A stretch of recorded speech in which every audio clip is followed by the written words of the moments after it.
Hello and welcome to What the F*** Just Happened Today, your essential guide to the daily shock and awe in national politics. I'm Joe Manchin. Let's get to it. It's Monday, August 8th, 2022. Welcome to day 559. A Trump-endorsed conspiracy theorist is the leading Republican candidate to be Arizona's next Secretary of State. Mark Finchem is an outspoken supporter of Trump's lie that the 2020 election was stolen. He also signed on to a resolution urging Congress to accept Trump's fake electors in Arizona, attended the January 6th riot at the Capitol, and previously identified himself as a member of the Oath Keepers. He also embraced the QAnon conspiracy theories. If Finchem wins on Tuesday, it would put him just one general election victory away from running the 2024 presidential vote in the swing state of Arizona. Quote, "Ain't gonna be no concession speech coming from this guy," Finchem said. "I'm going to demand a 100% hand count if there's the slightest hint that there's an impropriety," end quote.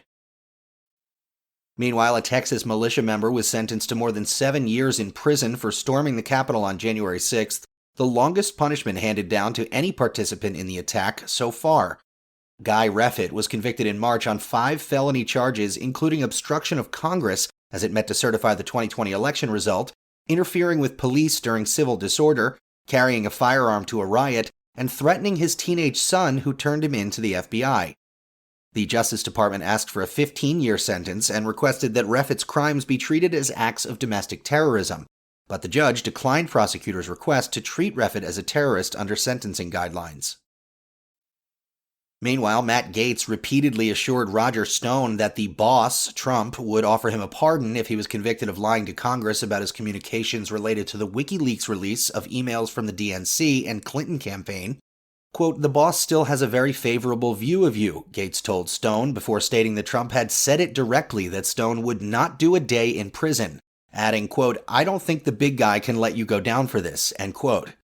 The revelation comes from a recording from a hot mic that was recorded by Danish filmmakers in 2019. Stone was convicted on 7 felony counts for lying to Congress, witness tampering, and obstructing the House investigation into whether Trump's campaign colluded with Russia to win the 2016 election, and he was sentenced to 40 months in prison. Trump, however, commuted his prison sentence and eventually pardoned him.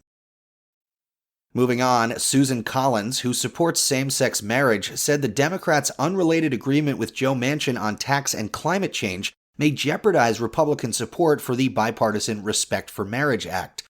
Quote, "I just think the timing could not have been worse, and it came totally out of the blue," Collins said, adding that Manchin and Chuck Schumer's agreement, quote, "destroys the many bipartisan efforts that are underway," end quote.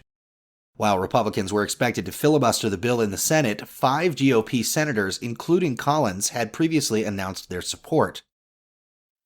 In international news, Nancy Pelosi is scheduled to visit Taiwan this week, the highest-ranking U.S. official to ever visit the self-governing island in 20 years, despite China's warnings that any visit would provoke an unspecified response.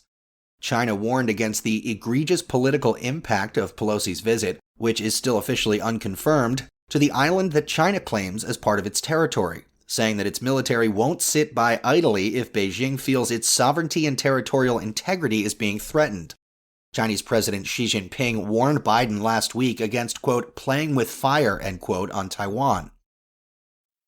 Back in the United States, Joe Biden tested positive for the coronavirus again on Saturday after experiencing a Paxlovid rebound.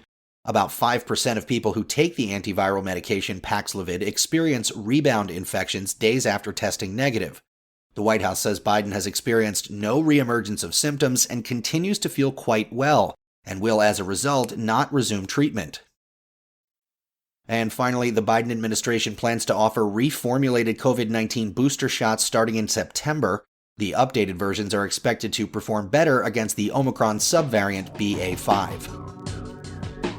That's all for now. You can find the links and sources for all of these stories on the main website. And as always, visit whatthefjusthappenedtoday.com for the latest news and headlines. Until next time, I'm Joe Manchin.